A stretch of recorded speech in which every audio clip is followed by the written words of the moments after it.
Coronavirus adalah suatu kelompok virus yang dapat menyebabkan penyakit pada hewan atau manusia. Beberapa jenis coronavirus diketahui menyebabkan infeksi saluran nafas pada manusia, mulai dari batuk pilek hingga yang lebih serius seperti Middle East Respiratory Syndrome (MERS) dan Severe Acute Respiratory Syndrome (SARS). Coronavirus jenis baru yang ditemukan menyebabkan penyakit COVID-19. COVID-19 adalah penyakit menular yang disebabkan oleh jenis coronavirus yang baru ditemukan. Virus baru dan penyakit yang disebabkan ini tidak dikenal sebelum mulainya wabah di Wuhan, Tiongkok bulan Desember 2019. COVID-19 ini sekarang menjadi sebuah pandemi yang terjadi di banyak negara di seluruh dunia. Sebelum masuk pada tema, yaitu tentang perekonomian Indonesia pasca pandemi COVID-19, mari kita lihat bagaimana wabah ini bisa terjadi. Kemunculan virus corona mulai terdeteksi pertama kali di negara Cina pada awal Desember 2019. Kala itu, sejumlah pasien berdatangan ke rumah sakit di Wuhan dengan gejala penyakit yang tak dikenal. Kemudian Dr. Li Wenliang menyebarkan berita mengenai virus misterius tersebut di media sosial. Diketahui sejumlah pasien pertama memiliki akses ke pasar ikan Huanan yang juga menjual binatang liar. Dikutip dari CNN, coronavirus sebenarnya sudah ada sejak lama. Namun virus tersebut biasa ditemukan pada hewan seperti kucing, anjing, babi, sapi, kalkun, ayam, tikus, kelinci, dan kelelawar. Namun, virus corona pada hewan hanya dapat menyebar antara binatang yang satu dengan binatang lain. Bahkan, sebagian hanya bertahan pada inang aslinya saja dan tidak menyebar. Kemudian, sebuah penelitian yang diterbitkan bulan Februari menyebutkan bahwa tampaknya virus corona berasal dari kelelawar. Virus tersebut berhasil bermutasi dari tubuh sang inang. Penelitian tersebut menemukan coronavirus pada kelelawar memiliki 96% genetik yang mirip dengan virus corona yang saat ini menginfeksi orang di seluruh dunia. Namun, virus corona bukan infeksi langsung dari kelelawar, melainkan dari spesies lain yang terinfeksi dari kelelawar dan akhirnya menyerang tubuh manusia. Namun, penelitian baru-baru ini juga menyebutkan 13 dari 41 pasien yang terinfeksi tidak memiliki hubungan dengan pasar yang menjual hewan liar. Sehingga para peneliti belum mengetahui betul virus corona berasal dari mana. Setelah mengetahui awal mula terjadinya COVID, kita lanjut ke dampak adanya COVID-19 dan perekonomian Indonesia pasca pandemi COVID-19. Berdasarkan data dari situs Worldometer per 5 Mei 2020, penderita positif virus corona di dunia sudah mencapai 3,669 juta. Dengan jumlah yang meninggal 253.183 dan yang sembuh sekitar 1,21 juta. Jumlah penderita terbanyak ada di Amerika Serikat, Spanyol, Italia, Inggris, dan Perancis. Sementara jumlah yang meninggal terbanyak berturut-turut adalah Amerika Serikat, Italia, Inggris, Spanyol, dan Perancis.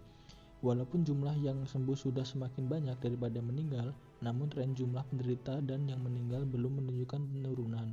Begitu juga di Indonesia. Berdasarkan data per 5 Mei 2020 dari Gugus Tugas Percepatan Penanganan COVID-19, total jumlah penderita positif corona di Indonesia mencapai 12.071 orang. Jumlah ini bertambah sebanyak 484 orang di hari sebelumnya. Jumlah kasus baru ini juga yang tertinggi sejak 2 Maret 2020. Dampak wabah COVID-19 kepada perekonomian dunia juga sangat dahsyat. Pada triwulan pertama 2020 ini, pertumbuhan ekonomi di sejumlah negara mitra dagang Indonesia tumbuh negatif. Singapura minus 2,2, Hong Kong minus 8,9, Uni Eropa minus 2,7, dan Cina mengalami penurunan sampai minus 6,8. Beberapa negara masih tumbuh positif namun menurun bila dibanding dengan kuartal sebelumnya. Berdasarkan pertumbuhan year on year, sumber pertumbuhan ekonomi di Indonesia pada triwulan 1 2020 terbesar pada sektor informasi dan komunikasi sebesar 0,53%. Hal ini wajar mengingat dengan adanya anjuran untuk tidak keluar rumah, maka banyak orang yang mengakses pekerjaan, hiburan, dan pendidikan melalui teknologi informasi. Seiring hal tersebut, volume penjualan listrik PLN ke rumah tangga meningkat. Berdasarkan rilis dari Badan Pusat Statistik, jumlah wisatawan mancanegara yang datang ke Indonesia pada triwulan 1 2020 juga turun drastis, hanya sejumlah 2,61 juta kunjungan, berkurang 34,9% bila dibanding tahun lalu. Hal ini sejalan dengan adanya larangan penerbangan antar negara yang mulai diberlakukan pada pertengahan Februari lalu.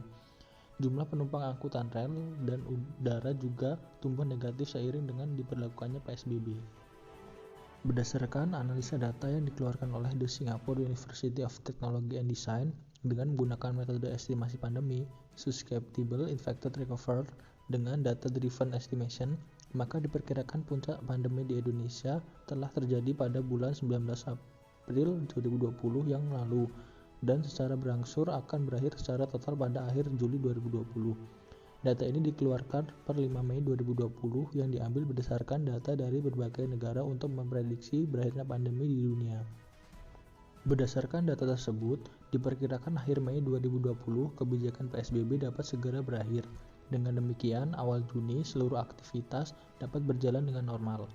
Bila diprediksi yang ditujukan untuk pendidikan dan penelitian ini benar, maka pertumbuhan ekonomi Indonesia akan mencapai titik terendah pada kuartal kedua. Idul Fitri yang biasanya mempunyai pengaruh cukup besar untuk menggerakkan perekonomian akan menjadi sebaliknya karena PSBB. Sisi baiknya, bila bulan Juni aktivitas sudah berjalan, maka perusahaan dan pengusaha masih mempunyai waktu untuk langsung operasional. Kekosongan aktivitas selama hampir 3 bulan sejak pertengahan Maret masih memberikan peluang bagi perusahaan untuk langsung bangkit. Keuangan perusahaan diperkirakan masih bisa bertahan sampai 3 bulan. Beda halnya bila aktivitas normal mulai diadakan pada bulan Agustus atau bahkan Desember.